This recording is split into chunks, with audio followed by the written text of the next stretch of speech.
Salve meus amigos, eu sou Henrique Massaro e hoje vou falar sobre Nosferatu, um dos filmes que eu mais aguardava nesse ano de 2024. Ele sai oficialmente nos Estados Unidos no dia 25 de dezembro, mais conhecido como Natal.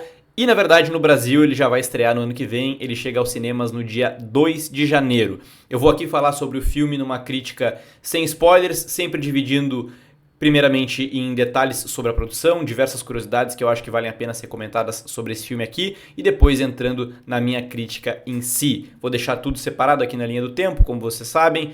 Se quiserem ver algo específico é só clicar, mas eu sugiro verem o vídeo inteiro. Esse filme é dirigido pelo Robert Eggers e por si só isso já é uma questão a ser levada em conta, que já me levava a ter uma expectativa com relação a esse filme, porque o Robert Eggers é um dos grandes três mestres, digamos assim, do terror dos últimos anos. Existe uma trinca de diretores formada por ele, pelo Ari Aster e pelo Jordan Peele, que entra ano, sai ano, fazem filmes bem relevantes para dentro do gênero. E o Robert Eggers com certeza é um desses caras. Ele dirigiu anteriormente A Bruxa, O Farol e O Homem do Norte, filme que eu gosto bastante, coloquei inclusive entre os meus favoritos lá de 2022, tem um vídeo lá dos primórdios do canal fazendo uma crítica de O Homem do Norte, vou deixar passando aqui para quem quiser assistir. E agora o Robert Eggers ele faz uma releitura do clássico filme de 1922, Nosferatu, e tem o subtítulo Uma Sinfonia do Terror, que foi dirigido pelo F.W. Murnau, é um clássico do cinema alemão, do cinema mundial, na verdade, e que tem uma história à parte que talvez você saiba, talvez não, mas vale a pena comentar brevemente. Essa é uma adaptação quase que clandestina, porque ela não foi autorizada, do romance Drácula, do Bram Stoker. O filme foi feito sem autorização, existe todo um histórico, e por isso não se chama Drácula, se chama Nosferatu. Existe todo um histórico de tentativa de impedir que o filme fosse feito, de tentar destruir o filme, enfim, isso é um capítulo à parte, mas o filme em si, mesmo sendo uma adaptação clandestina, que não leva o nome do original, ele se tornou também uma grande referência pro cinema. Assim como Drácula é pra literatura, Nosferatu se tornou uma grande referência pro cinema, e ele se tornou quase que um personagem desassociado do Drácula, porque ele é referenciado muitas vezes na cultura, em outros filmes, tanto os filmes de terror mesmo, quanto adaptações e obras de diversos gêneros. Eu, por exemplo, quando era criança, tomei conhecimento do Nosferatu através de um episódio de Bob Esponja, e talvez, se você é da minha idade, tenha acontecido mesmo. Isso é para mostrar como ele está presente em diversas obras e como ele se tornou uma referência cultural mesmo, não só para o cinema.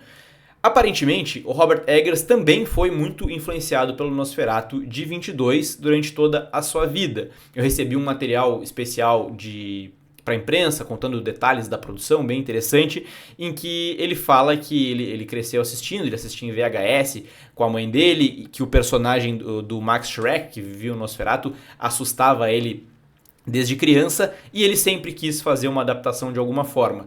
Quando estava no colégio, ele chegou a fazer uma adaptação para o teatro, e desde o início da carreira ele pensa em trazer Nosferatu para o cinema.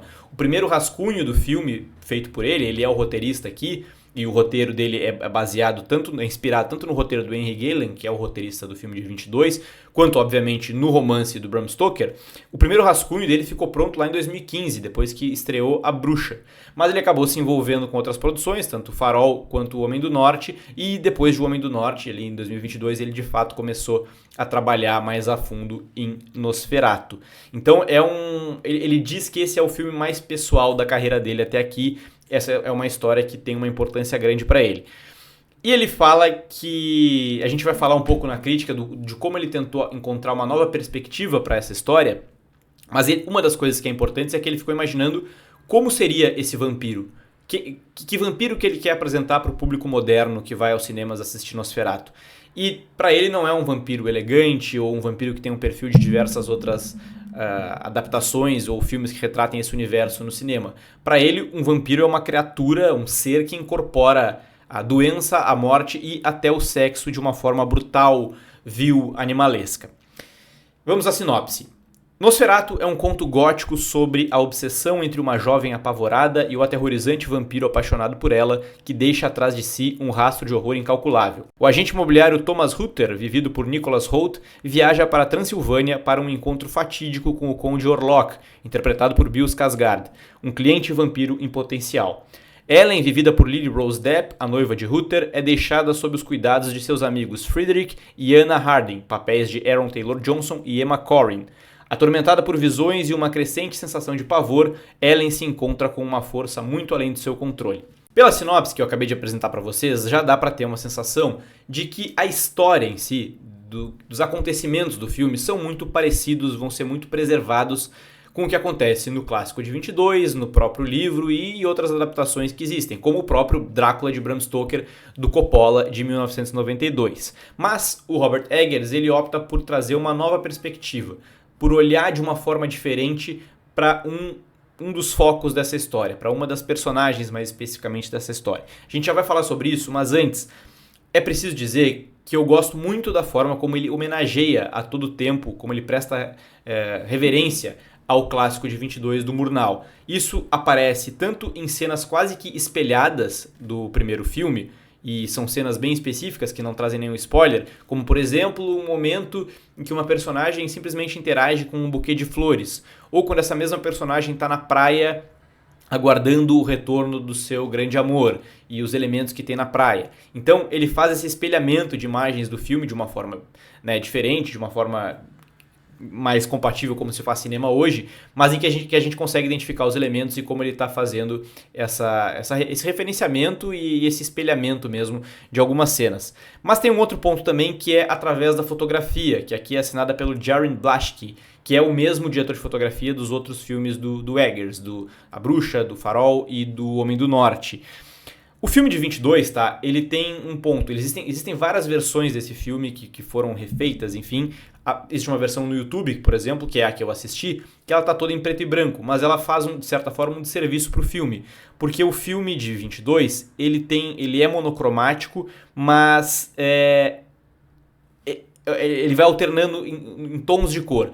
E por que esses tons de cor são importantes? Porque o filme assume uma tonalidade toda em azul quando é noite e amarelo quando é dia, por exemplo. Então a gente consegue diferenciar quando é dia e quando é noite, e isso é muito importante, principalmente se tratando de um filme de vampiro.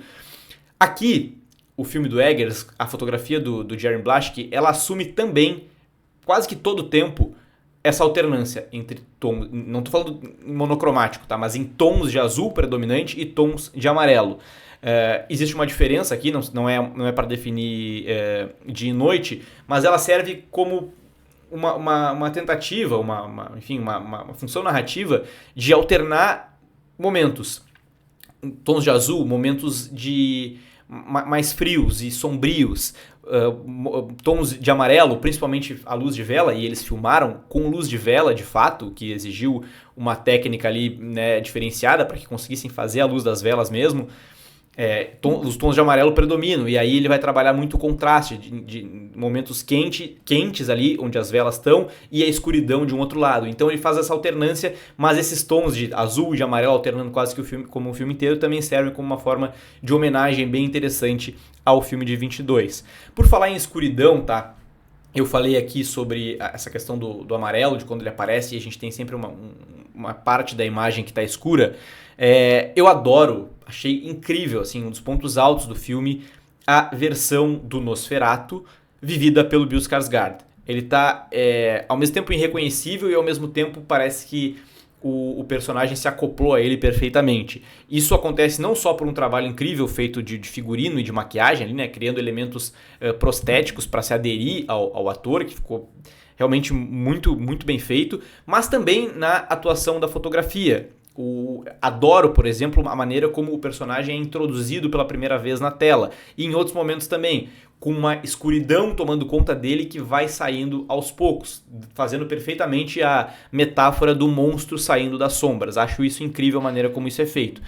De novo, também vale ressaltar o trabalho de criação de mundo que é feito nas produções do Robert Eggers em geral. A última delas, O Homem do Norte, um dos grandes destaques que eu dei foi isso, a criação de universo, né? Como ele se envolve com isso e quer que tudo seja muito bem feito. O filme ele foi feito uma boa parte em um estúdio em Praga e teve algumas externas na Transilvânia para mostrar o castelo do Nosferatu e tal, mas o designer de produção produziu ao longo para que eles pudessem rodar o filme, 60 cenários, o que é muita coisa e o que é muito trabalhoso, obviamente, mas que facilitou a vida deles, porque o filme ele tem um trabalho interessante de movimento de câmera. A câmera ela tá na maior parte do tempo parada com movimentos sutis assim, mas são aqueles movimentos que vão passando sem que a gente perceba entre uma parede e outra, ou que vem de um outro lugar e que a gente vai pra gente poder ver que um personagem está aqui, ele acabou indo ali, e que isso se mescle com as visões que alguns deles estão tendo e tal. E obviamente um cenário construído, que as paredes se abrem e tal, facilita muito isso. Por falar nisso, tá, dessa questão de movimentos de câmera, isso me leva ao que pra mim é o principal problema do filme.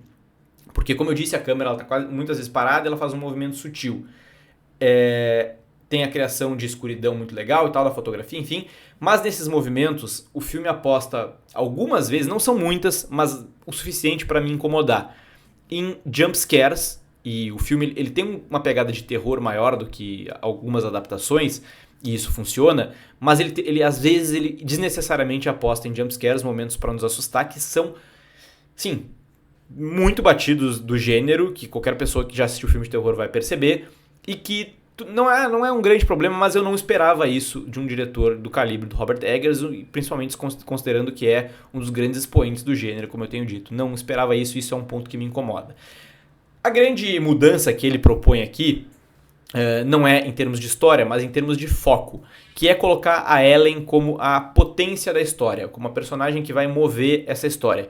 E ele faz com isso uma evolução do clássico de 22 e traz esse novo olhar, que é compatível com o olhar que a gente tem hoje enquanto espectador, que não se tinha na época.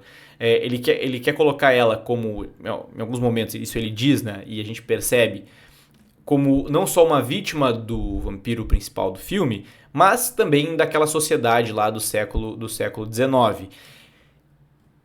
Eu sabia disso e esperava que ela fosse ter um protagonismo ainda maior no filme, mas, para minha surpresa, ele faz isso sem deixar o Thomas Ritter, que é o seu marido, como um personagem secundário, né? Diferentemente do que acontece no filme de 22, em que o Thomas Ritter ele é um cara que ele quase que é descartável em determinado momento, ele é importante, mas a gente não vê tanto dele, assim. A gente vê, mas ele acaba perdendo importância ao longo do filme.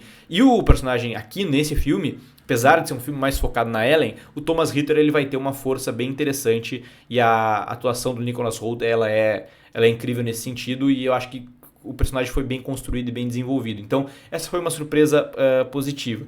E ele vai fazer o que ele vai fazer com esses dois personagens, né? Não é só a Ellen que é central aqui. O Thomas também tem a sua importância. Ele vai trabalhar elementos do casal desde o início do filme que são interessantes no sentido de desenvolvimento de temáticas.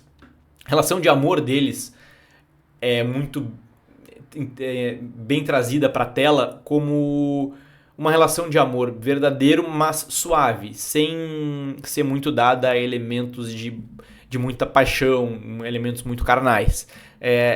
Também vai surgir do filme, né, lembrando que o Thomas é um cara que ele viaja para uma questão financeira do trabalho dele, para vender um imóvel, enfim, pro Nosferatu e tal. As ambições financeiras do casal, que tem uma vida muito mais modesta do que a do casal de amigos deles, também vão ser um elemento trabalhado de uma forma interessante e que vai levar a algumas consequências. Assim como, e principalmente eu diria isso, as tentações e os desejos sexuais reprimidos daquela época, principalmente em mulheres. Do jeito bem já tradicional e esquisitão do Eggers, nem sempre vai ficar claro se a gente tá vendo uma mulher reprimida pelos desejos que ela sente, ou uma mulher que sofre com algum tipo de possessão demoníaca, ou o que quer que seja. Ou se são as duas coisas ao mesmo tempo. Então, vai gerar uma certa confusão em algum momento, intencional, e que eu acho que, na maior parte das vezes, funciona e nos ajuda a ficar imersos na história. O desenvolvimento de outras temáticas do filme anterior e de outras adaptações também estão presentes aqui, como o conceito de peste, né, associado ao Drácula ou ao Nosferatu, que se espalha pela cidade e tal, e como a população reage a isso. Nesse sentido de entender o personagem como uma peste, como alguém que traz a doença e tal, eu acho admirável como essa obra, escrita há tanto tempo e adaptada há tanto tempo, continua permitindo diferentes interpretações, e a gente tem agora, em 2024 ou início de 2025, uma dessas muito bem feitas pelo Robert Eggers. Era isso que eu tinha para dizer, espero que vocês tenham gostado desse vídeo, comentem aqui embaixo o que estão achando dessas análises, elas são muito importantes para o crescimento do canal, espero que vocês continuem assistindo, até o próximo vídeo e tchau! this morning, got a moon in your eyes. You woke up this morning, got a moon in your eyes. You woke up this morning, the world turned upside down. Things ain't been the same since the blues walked into town. But you're one in a million. You got the shotgun shot.